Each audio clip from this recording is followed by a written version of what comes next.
નોટબંધી સમયે આપણા પૈસા લેવા માટે આપણે બેંકમાં કતારમાં લાગવું, ત્યારબાદ અત્યારે જે ખેડૂતો છે તે પોતાની જણસ વેચવા માટે માર્કેટિંગ યાર્ડમાં જે છે તે અત્યારે પોતાની કતાર લગાવી રહ્યા છે. ને અત્યારના દ્રશ્યો જે આપ અહીંયા જોઈ શકો છો કે આ જે જામનગરના જે કલેક્ટર કચેરી ખાતેના જે દ્રશ્યો છે કે જ્યાં વહેલી સવારે 5 વાગ્યાથી જે લોકો અહીંયા પર લાંબી લાઈન લગાવે છે.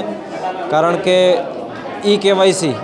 કેવાયસી કરવા માટે જે બાળકો હોય, વયોવૃદ્ધ હોય કે પુરુષો હોય કે મહિલાઓ હોય, તમામ લોકો જે અહીંયા પર લાઇનમાં લાગ્યા છે. ભૂખ્યા તરસ્યા કડકડતી ઠંડીમાં જે અહીંયા પર લોકો કતારમાં લાગ્યા છે, જેને લઈ અને અત્યારે હાલ જે લોકો જે છે તે રોષે ભરાયા છે. જામનગરમાં કુલ 18 કેન્દ્રો છે. તે 18 કેન્દ્રો પર જે રીતના જે અત્યારે હાલ પરિસ્થિતિનું જે નિર્માણ થયું છે તેમાં જે કેવાયસી માટે જે 18 કેન્દ્રો પર વહેલી સવારથી જે લોકો લાંબી કતારો લગાવે છે અને તમામ લોકો જે છે તે પોતાની જે